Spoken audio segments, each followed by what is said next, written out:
Seja bem-vindo ao Ouça e Evolua. Aqui, a leitura vira conversa. E a conversa vira transformação. Resumos de livros que inspiram e mudam sua vida.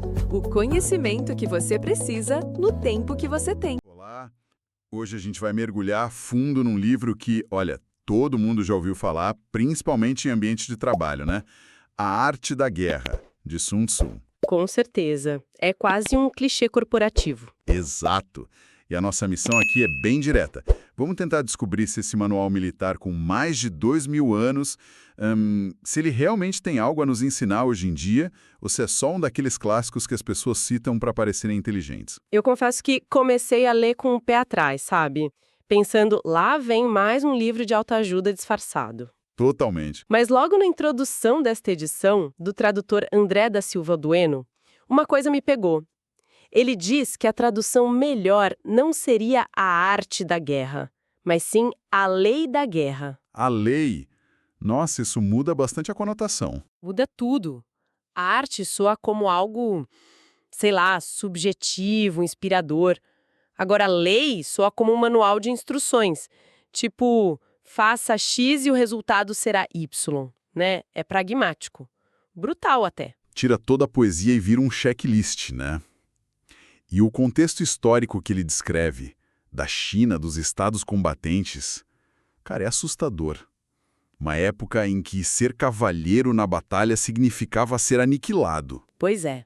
A sobrevivência forçou uma mudança total de mentalidade. Do heroísmo para a eficiência pura e simples. E ainda tem um mistério, né? A dúvida se Sun Tzu realmente existiu. O que para mim deixa tudo ainda mais fascinante. O livro vira um compilado de sabedoria, não a visão de uma pessoa só. Mas ok, vamos lá. Por onde a gente começa a desvendar isso? Bom, o início de tudo. O planejamento. E aí ele lista 5 fatores para avaliar: caminho, tempo, terreno, liderança e regras. Uhum. E, honestamente, a primeira vez que eu li essa lista eu pensei, isso não soa meio abstrato demais? Meio papo de coach, sabe? Encontre o seu caminho. Eu entendo o ceticismo, de verdade. Mas acho que a genialidade está justamente na simplicidade. Pega o caminho, por exemplo. Ele define como a harmonia entre o governante e o povo. Certo. Trazendo para hoje, isso é alinhamento de valores. A equipe realmente acredita na missão da empresa. Ou no nível pessoal, meus objetivos de vida estão alinhados com o trabalho que eu faço todo santo dia? Boa pergunta. Se a resposta for não, você já começa perdendo. Parte da sua energia vai ser gasta lutando contra si mesmo. É uma pergunta fundamental que a gente raramente para se fazer, né? Ok. Visto por esse lado, do alinhamento faz mais sentido. Mas ainda me parece uma coisa difícil de medir. É mais um sentimento do que um dado, não? Aí que tá. O caminho é o sentimento, mas os outros fatores te forçam a olhar para dados concretos. São quase uma análise SWOT da antiguidade. O ponto central de Sun Tzu é que a batalha é vencida ou perdida muito antes dela começar. Na fase de planejamento. Exatamente. Se você não planeja os recursos, o tempo, as regras, esse sentimento de alinhamento não se sustenta. A vitória, para ele, é uma consequência de uma preparação quase obsessiva. E essa ideia de custo me leva direto para uma frase do capítulo 2 que eu adorei. Nunca houve guerra longa que fosse benéfica. Isso me deu um estalo na hora. Sei bem qual é. Lembrei daquelas reuniões de trabalho intermináveis, que drenam a energia de todo mundo. O custo de um projeto que se arrasta não é só dinheiro, é a moral, a motivação, tudo vai para o ralo. Exato. E isso conecta perfeitamente com a citação mais famosa do livro, que vem no capítulo 3. A habilidade suprema não consiste em ganhar 100 batalhas, mas sim em vencer o inimigo sem combater. Ah, essa todo mundo conhece. Pois é, mas muita gente interpreta isso de um jeito meio zen, passivo. Eu discordo completamente. Para mim, essa é a forma mais agressiva de estratégia que existe. Como assim agressiva? Não é sobre evitar o conflito. É sobre dominar o ambiente, a narrativa e a sua própria preparação de um jeito tão avassalador que o seu oponente escolhe não competir. É uma vitória psicológica antes de qualquer outra coisa. Uau, essa leitura é bem mais poderosa. Então, vencer sem lutar é se posicionar de uma forma tão forte que a luta nem vira uma opção pro outro lado. Isso, você cria um cenário onde a sua vitória é, tipo, inevitável. Isso é forte e assustador. Fica a reflexão, né? Onde a gente está tentando ganhar na força bruta quando poderia estar se preparando para vencer antes mesmo do confronto começar. Ok, então se o planejamento é a base, como é que a gente entra na mecânica do conflito? Porque até agora é tudo bem teórico. Pois é. E aí eu cheguei no capítulo 4 e li uma frase que deu um nó na minha cabeça. Um exército vitorioso ganha primeiro e luta depois. Peraí, como assim? Parece um paradoxo, né? Total. A ordem não é lutar para depois, talvez, ganhar. Parece que ele inverteu a lógica toda. Mas é a essência do pensamento dele. Ganhar primeiro significa criar as condições para a vitória. Ele divide isso em duas partes. Primeiro, você se torna invencível. Invencível.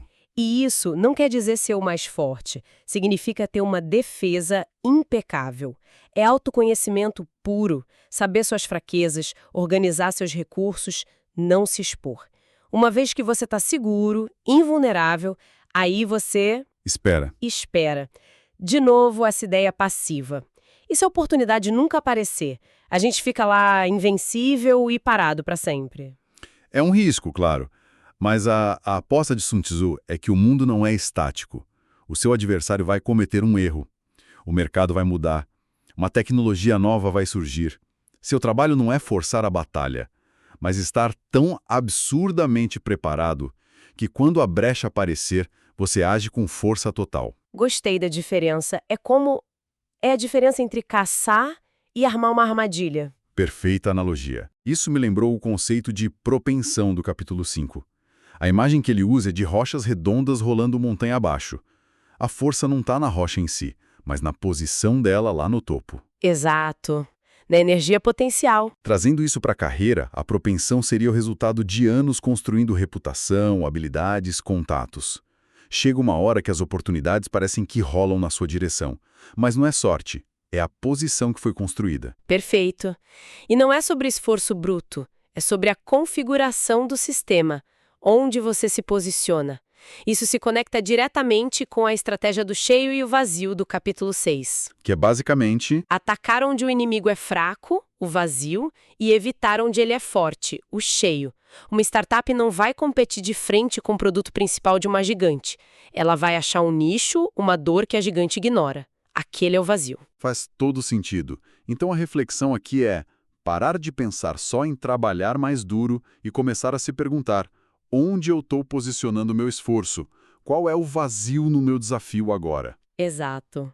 Onde a gente pode ter o máximo impacto em vez de ficar dando murro em ponta de faca. Isso muda a perspectiva, né? Completamente. Agora, saindo um pouco da estratégia pura e entrando no fator humano, tem uma parte que eu imagino que deve gerar muita polêmica no mundo corporativo. Ah, eu sei exatamente qual é. Capítulo 8. A frase que todo funcionário sonha em usar na cara do chefe. Aquela mesma. Existem ordens vindas do soberano que não devem ser obedecidas. Eu li isso e pensei, ok, Sun Tzu, lição incrível sobre autonomia, mas no mundo real, isso é a receita para demissão por justa causa. É o ponto mais delicado do livro, sem dúvida. Mas a chave não é ser do contra. É sobre ser fiel à missão e não à ordem literal. Explica melhor. O general no campo de batalha tem informações em tempo real que o rei, lá no palácio, não tem. Se uma ordem baseada em informação antiga vai claramente levar ao fracasso da missão, o dever do líder é adaptar. É uma troca... Você assume um risco pessoal gigantesco. Exato. Em nome do sucesso do objetivo maior. Você precisa ter muito crédito na conta para fazer isso. E ele mesmo dá o antídoto, listando as 5 falhas de um general, sabe? Ser temerário, covarde, ter temperamento exaltado. É um checklist de autoavaliação brutal. Eu li e na hora identifiquei alguns ex-chefes ali. Quem nunca? É quase um guia de o que não fazer na liderança. E falando em conhecimento, a máxima mais famosa, conheça a si mesmo e ao inimigo, aparece de novo, mas com um complemento que todo mundo esquece. Sim, no capítulo X. Ele diz: quem conhece o tempo e o terreno alcançará de modo absoluto. O contexto é tudo. É a terceira variável crítica. E terreno hoje pode ser qualquer coisa, né? A cultura da empresa, as condições do mercado, o terreno emocional de uma negociação. Total. E para conhecer tudo isso, ele dedica o último capítulo, o 13, ao uso de espiões. Que hoje a gente chama de pesquisa de mercado, feedback de clientes, networking, análise da concorrência. Exatamente. A informação de qualidade, a vidência, como ele chama, não vem dos deuses nem da sorte, vem de pessoas que conhecem a situação. A vantagem suprema não é força, não é dinheiro, é informação. É saber algo que o outro não sabe, ou entender o contexto melhor do que ele. Isso nos leva a uma pergunta desconfortável.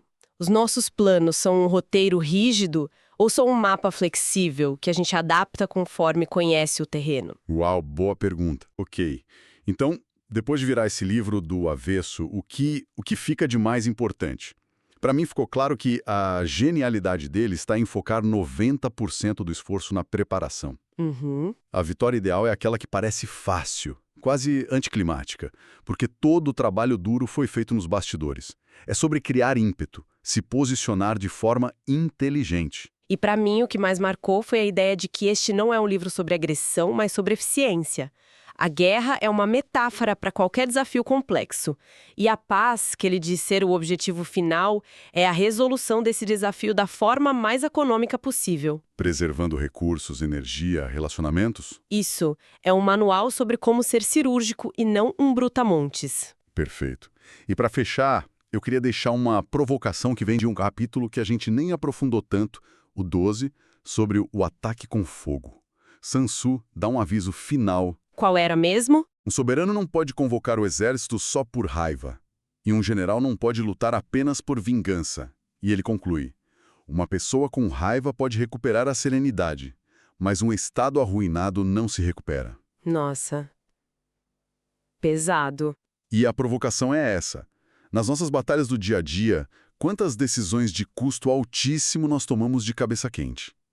Aquele e-mail ríspido enviado no calor do momento, aquela decisão de negócio feita por orgulho ferido. Qual é o custo real de agir por impulso? E o que a gente ganha de verdade ao simplesmente esperar a serenidade voltar antes de tomar uma decisão crítica? Se você curtiu esse conteúdo, já deixa seu like aqui no vídeo, se inscreve no canal e ativa o sininho para não perder os próximos episódios.